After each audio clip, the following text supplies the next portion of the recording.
Yo les gens, ¿qué tal? ¿Cómo están? Comment allez-vous?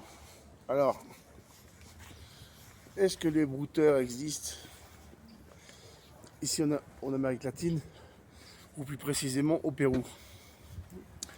La vérité, non. J'ai pas eu de cas comme ça. C'est-à-dire que j'ai plutôt eu des cas de péruviens qui étaient en fait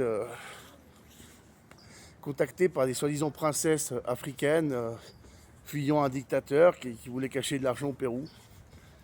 Voilà. Et même il me disait, c'est un espagnol, ça se voit que c'était.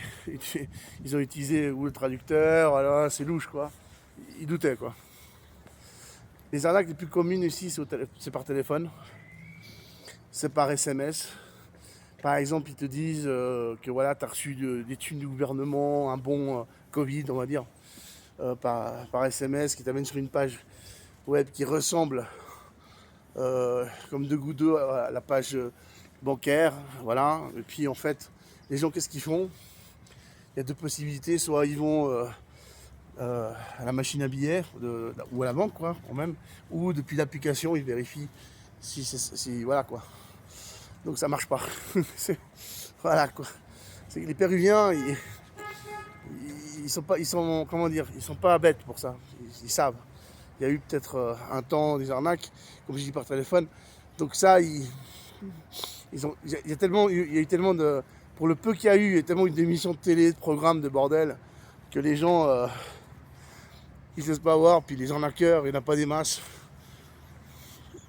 Ah, bien sûr, les victimes, c'est toujours des petits vieux, ouais, des gens crédules, mais c'est rare. Il n'y a pas toute une armée de brouteurs au Pérou ou ailleurs.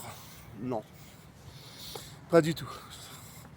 Je veux dire, c'est peut-être au Brésil, ouais, mais au Pérou, non. Non, au Pérou, non. Et j'ai cherché, il n'y a pas. Il n'y a pas un autre nom, comme style brouteur en espagnol. Arnaqueur, c'est estafador. Mais généralement, c'est ce que je vous ai cité avant. Donc voilà.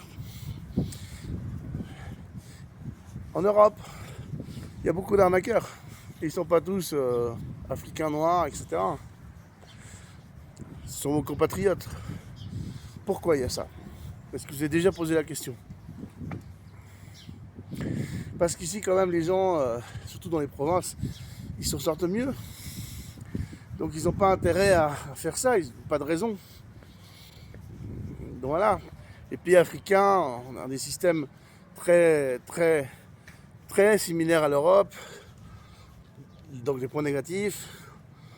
Donc voilà, tu vas trouver peut-être des brouteurs même au Canada, au Québec, aux États-Unis, voilà. Mais ici au Pérou, non. Et j'ai fait des recherches. Si vous voulez les chercher, Estafador, Pérou, il y a plus des arnaques sur les cartes bancaires, des choses comme ça. Des clonages de cartes bancaires, voilà. Mais sur des sites genre Le Bon Coin, non. Par exemple, Mercado Libre, il n'y a pas trop d'arnaques au Pérou. Au Mexique, oui, mais pas au Pérou. Voilà, vous voyez. Donc, Marketplace non plus, il n'y a pas trop d'arnaqueurs. Moi, j'ai jamais mis ma carte dans Facebook, ma carte bancaire, ma carte Visa. Puis, je sais pas, quelqu'un qui l'a trouvé. Puis, à ce qui paraît, c'est Facebook qui m'a piqué 50 balles sur mon compte BCP en passant par mon compte PayPal, que j'ai jamais mis mon compte PayPal au compte bancaire sur Facebook. Donc, c'est plutôt Facebook qui arnaque. Allez, les gens, je vous laisse. Peace.